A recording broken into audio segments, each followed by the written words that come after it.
अब आ गया आपका नर्ड्स इक्वेशन, ये यहाँ देखना भैया। हम्म अभी तक आपने जो यहाँ पर पढ़ा हुआ है हाफ सेल के और कंप्लीट सेल के बारे में, वो ई नॉट वैल्यू थी। ई नॉट वैल्यू का मतलब क्या होता है जरा ये समझो। ये भैया 1 मोल पर लीटर कंसंट्रेशन पर है ये। 25 डिग्री सेल्सियस या 298 केल्विन की शर्त है यहाँ पर। जो भी आपने ई के ऊपर जीरो लगाया, ई नॉट बोलते हैं उसे। उसका मतलब एक्चुअल में क्या क्या रहे हो आपने, जो सेल बनाई है, जो हाफ सेल का वोल्टेज रिप्रेजेंट किया है, उससे जो आपने कंप्लीट सेल बनाई है, वो सारा आप दिखा रहे हो क्या, 1 मोल पर लीटर कंसंट्रेशन और 25 डिग्री सेल्सियस, या उसको केल्विन में दिखाओगे तो 298 केल्विन की कंडीशन में है वो। क्या आप पूरे डेली लाइफ में या कोई एक्सपेरिमेंट आप कर रहे हो जो रैंडम कंडीशन में है, तो क्या आप डिसाइड कर सकते हो कि उसका मोल पर लीटर कंसंट्रेशन 1 ही मोल होगा? वो तो कुछ और भी हो सकता है, डिपेंड ऑन कंडीशन। ये तो आपने स्टैंडर्ड वैल्यू बनाई ना, खुद से सेट किया कि अगर ऐसा 1 मोल पर लीटर और 25 डिग्री पर हो तो हमारा E naught cell equal to E naught cathode minus E naught anode से आप निकाल सकते हो। लेकिन अदर देन 1 मोल पर लीटर कंसंट्रेशन अगर हुआ, other than 25 degree Celsius temperature, तो हमें यहां पर क्या पढ़ने जा रहे हैं? आपके सिलेबस में क्या दिया है? आपके सिलेबस में दिया है कि ये वाला टेम्परेचर वाला मैटर तो भैया यही रखो, अभी हायर क्लास में आप डिस्कस करेंगे उसके बारे में। अभी तो आप मान के चलो कि टेम्परेचर को हम नहीं चेंज कर रहे हैं। लेकिन हम ये वाली कंडीशन पर डिस्कस करेंगे कि अगर हमारा मोलर कंसंट्रेशन 1 मोल पर लीटर के अदर देन 1 मोल पर लीटर है, नहीं है, दूसरा कोई कंसंट्रेशन है, तो then what, how we can calculate the E naught cell? कैसे हम कैलकुलेट करेंगे ई नॉट सेल की, उसकी वैल्यू क्या है, कैसे निकालेंगे? तो इस बात को निकालने के लिए आपके पास एक इक्वेशन आया, एक वैज्ञानिक थे, उन्होंने एक कॉन्सेप्ट दिया नर्ड्स इक्वेशन। कैसे निकाला नर्ड्स इक्वेशन? ये इन्होंने यूज किया था the relation between Gibbs free energy and equilibrium constant. उससे इन्होंने इस वैल्यू को निकाला है। तो उसका डेरिवेशन अलग बात है, हमें यहाँ सीधे एप्लीकेशन देखना है कि कैसे उन्होंने इस फॉर्मूले को बनाया। यहां पर देखना, कॉपर है, कॉपर हाफ सेल मान लीजिए यहाँ पर है, और जिंक है, एक रिएक्शन हो रही है और इसका जो कंप्लीट सेल बनी है। और यहाँ पर आपने देखा कि कॉपर से कॉपर में और जिंक से Zn+2 में, और अभी कितना एन की वैल्यू आ रही, एन मीन्स हो रहा है total change in the oxidation and reduction number. तो यहाँ ऑक्सीडेशन नंबर में भी 2 चेंज का है, रिडक्शन नंबर में भी 2 चेंज का है। अगर सेम नहीं है तो करना पड़ेगा, क्यों? क्योंकि किसी भी रिएक्शन में जितना ऑक्सीडेशन हो रहा है उतना ही किसी दूसरे का रिडक्शन होगा। ऐसा नहीं है कि ऑक्सीडेशन किसी का कुछ हो रहा है और रिडक्शन कुछ होगा, दोनों सेम होनी चाहिए। फिलहाल यहाँ क्वेश्चन में ऐसा है कि ये +2 से 2 मतलब 2 इलेक्ट्रॉन लेकर के चेंज हो रहा है रिडक्शन में, और 2 ही इलेक्ट्रॉन ये निकाल के ऑक्सीडेशन हो रहा है, तो दोनों में सेम सेम है, इसलिए हमने एन की वैल्यू 2 रख दी। हमेशा एन की वैल्यू ऐसे नहीं आएगी, एन की वैल्यू भी निकालने में क्वेश्चन में पूछ लेते हैं। तो ध्यान रखना होगा आपको, क्या समझना है कि आपको ये समझना है कि जितना ऑक्सीडेशन हो रहा है उतना ही रिडक्शन भी होना चाहिए, ये ध्यान रखेंगे, ठीक। और इस तरीके से इस रिएक्शन को लिखते हुए हमें क्या लिखना है, मान लीजिए ई सेल क्या है, ई सेल है ई नॉट सेल से अलग, मतलब इलेक्ट्रोड पोटेंशियल इसे बोलेंगे, this is a electrode potential. ये इलेक्ट्रोड पोटेंशियल है अदर देन 1 मोल पर लीटर कंसंट्रेशन। ये 1 मोल पर लीटर कंसंट्रेशन के अदर देन है, मतलब उसके अलावा कोई और कंसंट्रेशन हो, तो उस समय जो मैं सेल बना रहा हूं 2 हाफ सेल का यूज करके, उसका ई नॉट सेल क्या, मतलब स्टैंडर्ड इलेक्ट्रोड पोटेंशियल क्या होगा, सॉरी उसका इलेक्ट्रोड पोटेंशियल क्या होगा, स्टैंडर्ड नहीं, इलेक्ट्रोड पोटेंशियल। स्टैंडर्ड का मतलब वो कंडीशन आ गई 1 मोल पर लीटर और 25 डिग्री, तो 25 वाला तो कंडीशन हम लेके चल रहे हैं अभी भी 298 केल्विन का। लेकिन यहां पर कह रहे हैं हम कि 1 मोल पर लीटर कंसंट्रेशन नहीं है। ये क्या होगा, ये हमेशा 1 मोल पर लीटर और 25 डिग्री सेल्सियस या 298 केल्विन कंडीशन वाला इलेक्ट्रोड पोटेंशियल है, ठीक है, ये वाली वैल्यू। तो ये वाली वैल्यू तो हमारे हाथ में है भाई, सभी सेल के लिए, हाफ सेल के लिए ई नॉट वैल्यू सब के लिए बना करके एक इलेक्ट्रोकेमिकल सीरीज बना दी गई, ठीक। अब यहां पर आपको क्या करना है, E cell equal to E naught cell आपको रखना है -0.059 मैंने रखा है, 0.059 मतलब 2.303 RT/N/F, फैराडे लॉ का इसमें यूज है करके बनाया गया, फार्मूला अलग है, वहां पर आप देख सकते हैं अलग से। यहां पर हम बस बता रहे हैं, आप सिंपल सा फार्मूला याद रखेंगे 0.059/N, ये हमेशा 0.059 सबके केस में आ जाएगा। एन का मतलब हो गया कि नंबर ऑफ कितने ऑक्सीडेशन नंबर में चेंज आया है, यहाँ टोटल रिडक्शन ऑक्सीडेशन में, चेंज इन ऑक्सीडेशन नंबर, ये वाला देखना है। लॉग यहां सिंपल सा आप रखेंगे प्रोडक्ट अपॉन रिएक्टेंट, याद रखो प्रोडक्ट अपॉन रिएक्टेंट मतलब प्रोडक्ट ये है, रिएक्टेंट ये है। जिस रिएक्शन का पूछेंगे उस रिएक्शन का प्रोडक्ट ऊपर आएगा, रिएक्टेंट नीचे आएगा।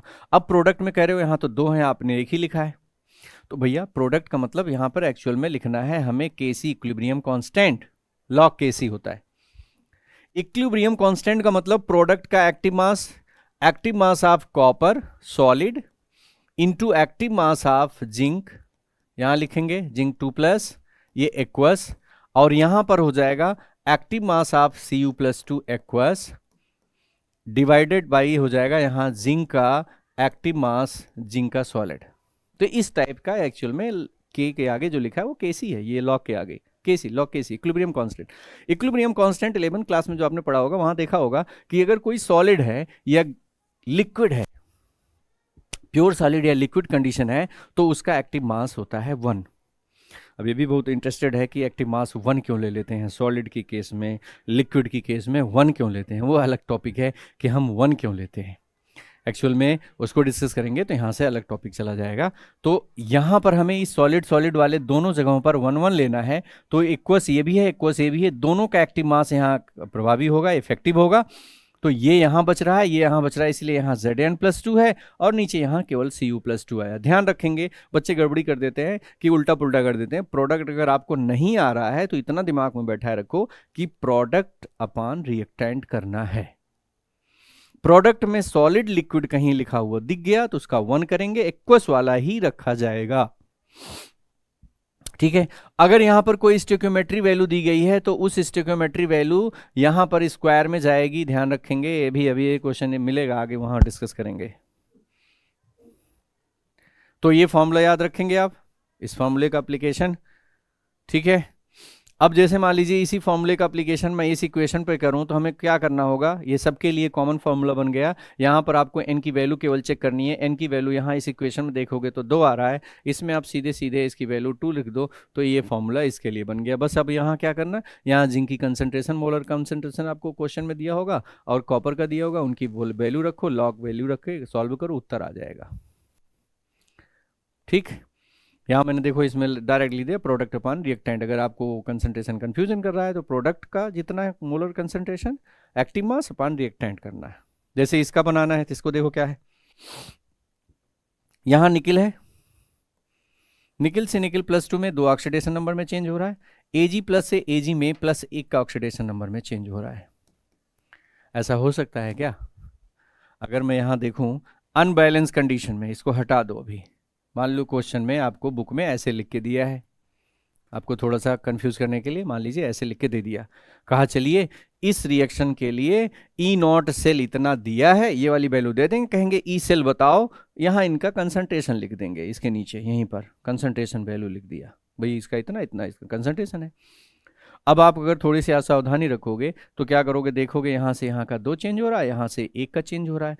अब आपने देखो नहीं ध्यान दिया तो इनकी वैल्यू कैसे निकलेगी, यहाँ 2 है यहाँ 1 है, कन्फ्यूजन होगा। अब क्या करेंगे, पहले देखो यहाँ से 2 का ऑक्सीडेशन हो रहा है तो भैया 2 का ही तो रिडक्शन भी होना चाहिए, बराबर होना चाहिए।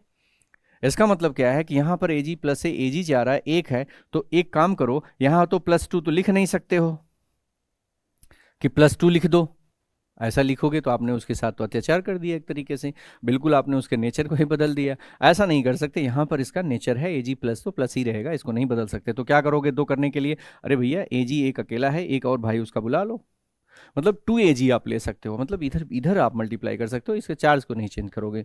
तो यहाँ 2 Ag में चेंज करके दिखाओगे, और चूंकि इधर 2 लिए हो तो इधर भी 2 करो भाई, बैलेंस करना है, law of conservation of mass को भी फॉलो करना है यहाँ पर। तो इसका मतलब क्या है कि 2 यहाँ पर है तो 2 यहाँ पर। अब समझो 1 Ag+ से 1 Ag में 1 इलेक्ट्रॉन का चेंज हुआ होगा, तो 2 Ag+ है तो 2 का तो चेंज हुआ होगा। तो कुल मिलाकर यहाँ पर चेंज कितना आ गया, 2 × 1 that is equal to 2 oxidation number में भी चेंज आ गया, 2 में रिडक्शन में भी चेंज आ गया। तो यहाँ पर n की वैल्यू अब आपको क्लियर मिल गई कि वो 2 ही होगी, n की वैल्यू 2 मिल गई, क्लियर हो गया, n की वैल्यू हमें 2 मिल गई। अब देखना Ag वाले कंडीशन में हम क्या करेंगे, यहाँ Ag का जो कंसंट्रेशन है इसका स्टोइकियोमेट्रिक कोफिशिएंट 2 है, तो जब हम इसका इक्वेशन बनाएंगे तो सॉलिड A तो हो गया, ये तो खत्म हो गया, यहाँ पर ये सॉलिड है, इसका खत्म हो गया, नहीं रखना है। Na प्लस का सिंगल है तो यहाँ पर Na प्लस ऐसे 2 रखोगे, लेकिन यहाँ Ag पर 2 लगा है तो भैया यहाँ Ag प्लस पर यहाँ स्क्वायर लग जाएगा एक्टिव मास पे, उसका स्टोइकियोमेट्रिक कोफिशिएंट उसके स्क्वायर के फॉर्म में जाएगा, तो ध्यान रखेंगे इस बात को। ठीक,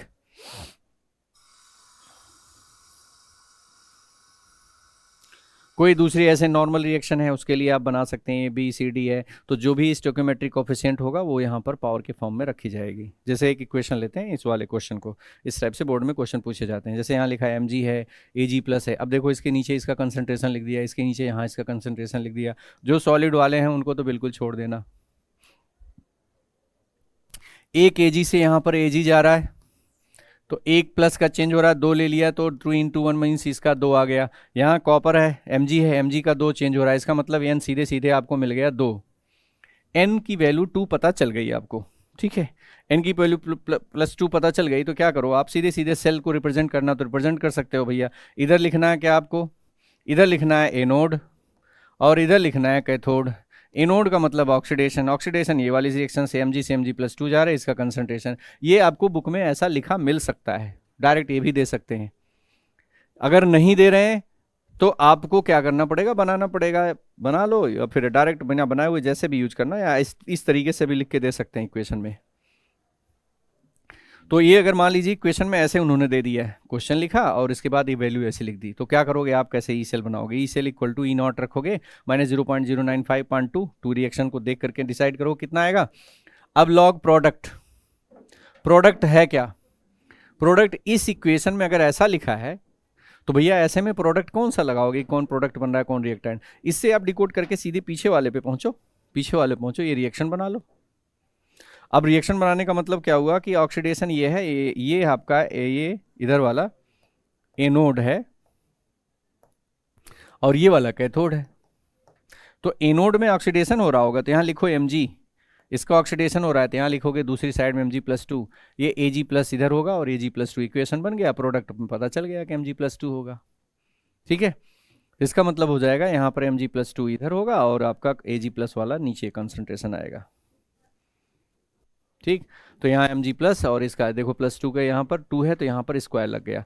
अब देखो इसमें वैल्यू दी गई है तो वैल्यू को पुट करके कैसे रखेंगे ये समझो। यहाँ इसका ई नॉट दिया था, ई नॉट वैल्यू लग दिया 0.059/2 और यहाँ लॉग है इसका कंसंट्रेशन अपन 0.01 का, इसको स्क्वायर करेंगे, इसको सॉल्व करेंगे, बस सॉल्व करना। आप इसमें देख लो किस तरीके से क्या करना है, सॉल्व करके इसकी वैल्यू निकाल लो। ठीक है, ये हो गया आपका ई नॉट सेल आपकी आगे 2.96 वोल्ट। और इस तरीके के क्वेश्चन है सेम, आपको n की वैल्यू कैसे निकालेंगे, एक इक्वेशन मैं आपको दिखाना चाह रहा हूँ जिसमें n की वैल्यू को हमें देखना है कितना आएगा।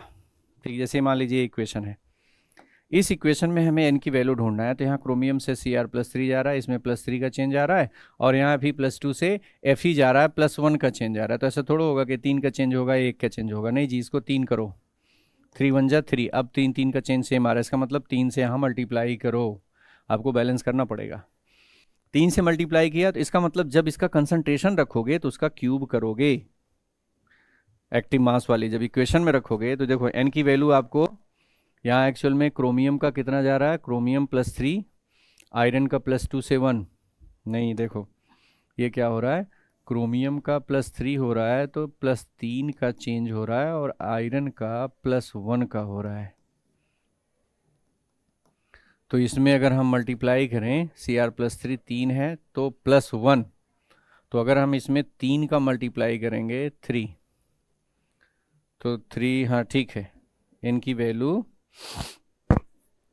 आपका हो जाएगा, इसमें 3 का चेंज हुआ और यहाँ पर ये Fe से एक Fe जा रहा है तो यहाँ पर 3 मल्टीप्लाई अगर कर देंगे तो टोटल कितना चेंज आएगा, यहाँ देखना टोटल कितना आएगा, एक Fe प्लस 2 है तो प्लस 6 और यहाँ पर भी करेंगे तो 3, तो प्लस 6 का चेंज हो रहा है टोटल। भाई एक Fe पे प्लस 2 तो 3 Fe पे 3 2 जा प्लस 6 का चेंज हो रहा है और यहाँ पर भी हमें प्लस 6 का चेंज दिखाना है तो क्या करेंगे, एक में 3 का चेंज हो रहा है तो इस पर कितना लिखेंगे, 2 लिखेंगे, इस टाइप से। यहाँ 3 और यहाँ से 2 मल्टीप्लाई करेंगे इनकी संख्या बराबर रखने के लिए, इंटू 2 दैट इज 6, तो 6 6 बराबर रखना है। तो यहाँ पर देखो n की वैल्यू गजब है इसमें, इस वाले इक्वेशन में n की वैल्यू कैसे डिसाइड करोगे, एक बार फिर से समझो इसे। एन की वैल्यू हमें देखना है, तो एन की वैल्यू देखने के लिए क्या करना होगा, यहाँ क्रोमियम से क्रोमियम प्लस थ्रू हो रहा है, यहाँ पर +1 का आ रहा है, तो ये 1 का चेंज और इसमें 3 का चेंज। ठीक, तो अगर मैं कहूँ कि यहाँ पर 3 का चेंज, एक Fe+2 हो रहा है, तो इसमें अगर 3 का मल्टीप्लाई करोगे बराबर करने के लिए, तो 3 2 जा +6, टोटल 3Fe+2 आयन है। 3Fe+2 आयन में टोटल ऑक्सीडेशन संख्या कितने इलेक्ट्रॉन ले रहा है, ये टोटल इलेक्ट्रॉन ले रहा है 6 इलेक्ट्रॉन, और ये क्रोमियम से क्रोमियम +3 जाने में 3 इलेक्ट्रॉन ले रहा है, तो इसको भी बराबर करने के लिए 6 दिखाने के लिए देना पड़ेगा उतना, तो आप यहाँ से 2 का मल्टीप्लाई करोगे तभी इसमें 3 इलेक्ट्रॉन देगा, टोटल 6 इलेक्ट्रॉन का आएगा, तो इसका एन की वैल्यू जो हो जाएगी वो 6 होगी। यहाँ पर देखिए इस तरीके से अलग अलग इक्वेशन दिखा लेंगे, 3 2 जा 6, 2 3 जा 6, तो यहाँ एन की वैल्यू देखो, ये एन की वैल्यू इंपॉर्टेंट थी, कैसे निकालोगे। एक क्वेश्चन देखना, यहाँ पर काफ़ी पूछा जाता है, ये वाला क्वेश्चन कई बार पूछा गया बोर्ड में आपसे, ये वाला question, calculate the potential of hydrogen electrode in contact with a solution whose pH equal to 10, कह रहे हैं जिसका pH 10 हो उसका इलेक्ट्रोड पोटेंशियल बताओ उस हाइड्रोजन इलेक्ट्रोड सेल का। ठीक है, तो हाइड्रोजन इलेक्ट्रोड सेल इस तरीके से यहाँ लिखा गया, H+ से ½ H2, ठीक है, हाइड्रोजन इलेक्ट्रोड H+ से ½ H2, इसको ऐसे भी लिख सकते हो 2H+ + 2 electron give out H2, इसमें एक एटम का लिखेंगे तो 2 से डिवाइड करोगे, तो इसमें मैं 2 से डिवाइड कर दूं तो 2 से डिवाइड कर दो सब में, तो ये कैंसिल हो जाएगा, ये भी कैंसिल हो जाएगा, ये 1/2 हो जाएगा, इसका मतलब यहाँ लिखोगे H+ + electron minus gives out 1/2 H2, ये रिएक्शन फॉर्म लिखा गया है। तो अगर आप ऐसे रिप्रेजेंट कर रहे हो, इस तरीके से ऐसे रिप्रेजेंट कर रहे हो, तो यहाँ पर क्या हो जाएगा, इस रिएक्शन को लिखो, ये रिडक्शन के फॉर्म में है, तो ये E cell H+/H2 half reduction की, हाफ रिएक्शन की, देखना हाफ रिएक्शन का भी फॉर्मूला वही बनेगा जो E0 सेल का है, E सेल का है, वही हाफ सेल के लिए भी है, equal to E0 half cell का H+/H2, इसका स्टैंडर्ड -0.059, यहां से कितने इलेक्ट्रॉनों का चेंज हो रहा है, एक्चुअल में 1 इलेक्ट्रॉन, हाफ ले रहे हो मतलब एक इलेक्ट्रॉन ले रहे हो, 1 इलेक्ट्रॉन का चेंज हो रहा है, तो जब 1 इलेक्ट्रॉन का यहां पर चेंज हो गया, इनकी वैल्यू 1 आई, एन की वैल्यू यहाँ पर 1 आ रही है, एन की वैल्यू 1 आ रही है, तो क्या करोगे, सीधे सीधे यहाँ पर 1 रख दो। अब इधर प्रोडक्ट क्या है, प्रोडक्ट में है H2 है, और ये रिएक्टेंट क्या है, H+ है, H2 गैस है, इसका एक्टिव मास फिक्स है 1 मोल पर लीटर कंसंट्रेशन, नो चेंज होने वाला है, इसके लिए H2 के ऊपर तो हाफ लगाओगे, गैस है, इसका एक 1 बार प्रेशर फिक्स रहेगा, तो कोई चेंज नहीं, कांस्टेंट है, हट जाएगा, फाइनल फॉर्मूला क्या बनेगा 1/H+, तो इसका मतलब ये वाला इक्वेशन में क्या फॉर्मूला बना के दोगे आप, हाफ सेल का E0 सेल, हाफ सेल का एथोड का E0 स्टैंडर्ड, और इस E0 स्टैंडर्ड आपको पता है हाइड्रोजन का हाफ सेल का 0 लेते हैं, तो 0 0 हो जाएगा, 0.059 ये log 1/H+, H+ की वैल्यू दिया गया वहां पर, pH दिया है, तो H+, हाँ देखो ये भी क्वेश्चन में आपको pH दिया है, क्वेश्चन में आपको यहाँ पर उन्होंने pH दिया है, देखो pH दिया है, तो आपको पता है कि hydrogen ion concentration equal to होता है 10⁻⁻ pH, ठीक है, तो 10⁻⁻, यहाँ pH लगा दो, 10⁻⁻10 रख दो, तो सीधे सीधे हाइड्रोजन आयन कंसंट्रेशन मिल गया। अब हाइड्रोजन आयन कंसंट्रेशन को यहाँ रख दो 10⁻⁻10, इसका लॉग वैल्यू सॉल्व कर लो, आ जाएगा आपका उत्तर 0.059 वोल्ट।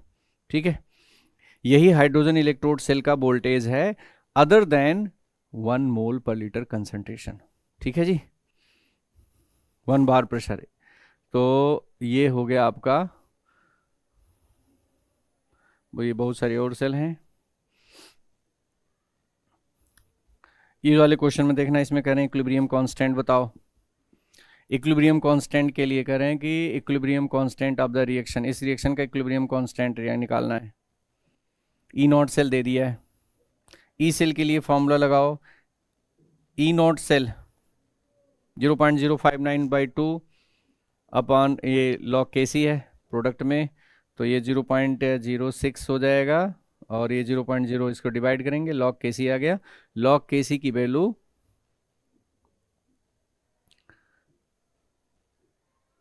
अब यहां से log Kc, अब देखो इस वाली वैल्यू में क्या करना है हमें,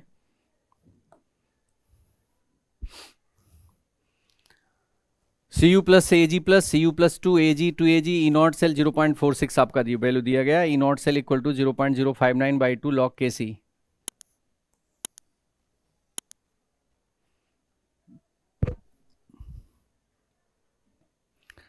ई नॉट सेल की वैल्यू यहाँ इन्होंने दे दिया, ये 0.02 वैल्यू डिवाइड करो Kc की वैल्यू, यहाँ से log Kc बराबर निकालोगे तो ये वैल्यू इतना आ जाएगा, और जब Kc निकालोगे तो एंटी लॉग लेना पड़ेगा आपको, एंटी लॉग की वैल्यू। एंटी लॉग वैसे तो आपसे ऐसा क्वेश्चन नहीं पूछेंगे, लेकिन एंटी लॉग वाली वैल्यू अगर क्वेश्चन में दिया होगा तो क्वेश्चन में वैल्यू भी दे रखा होगा उन्होंने। फिलहाल इस टाइप का क्वेश्चन आपसे अभी तो फिलहाल नहीं पूछा जा रहा है।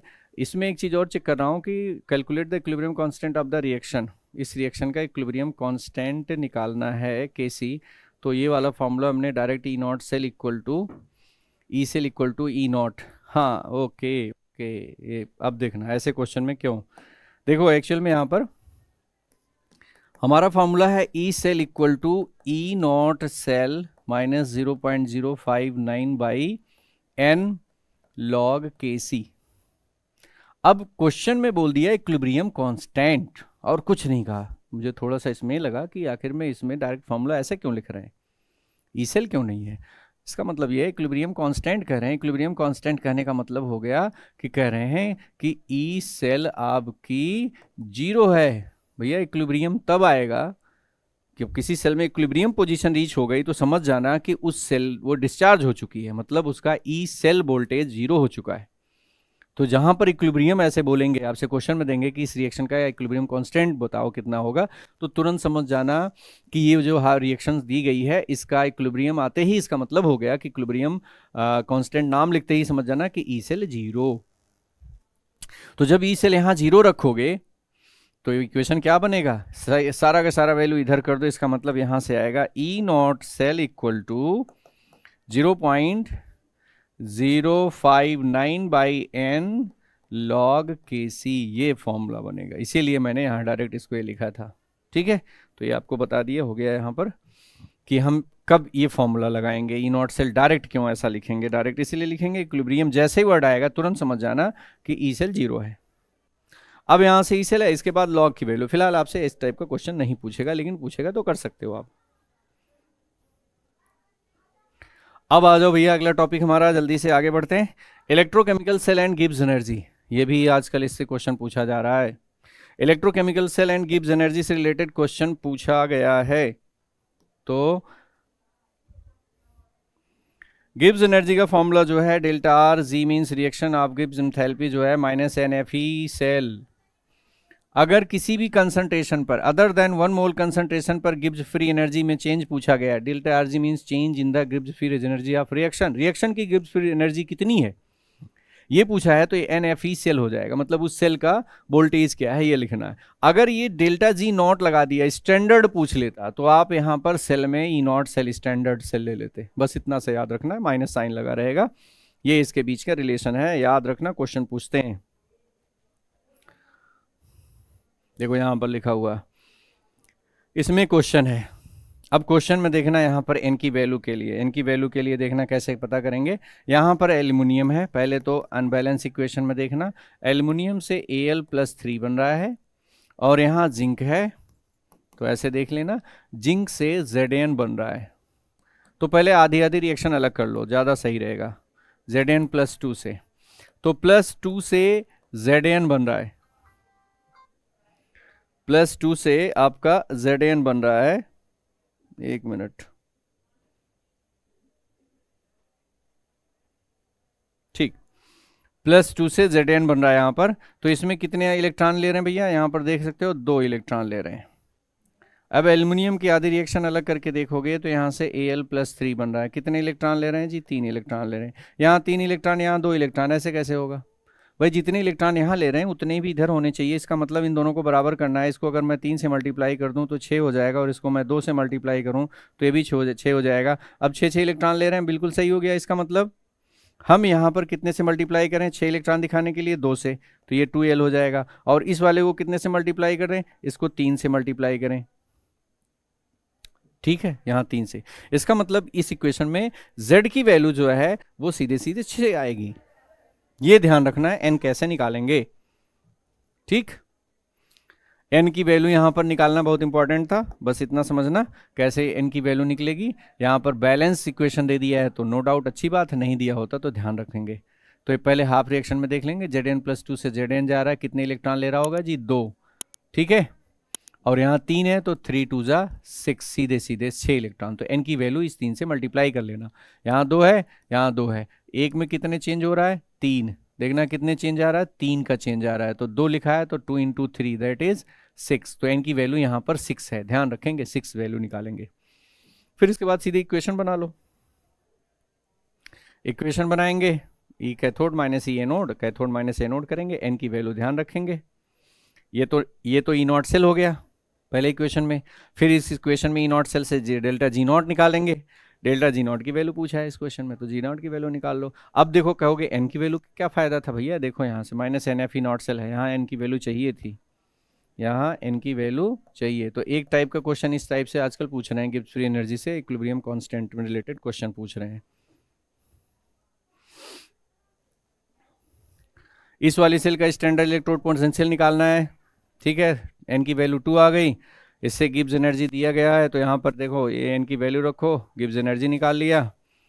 गिब्स एनर्जी से फिर आर टी एल एन के सी है, इक्विलिब्रियम कांस्टेंट निकालना है, तो delta R ji not minus 2 point, ये वाला इक्वेशन और है भैया, याद रखो, ये याद रखना आप सभी को कि relation between Gibbs free energy and equilibrium constant minus 2.303 R T log के सी, याद रखेंगे।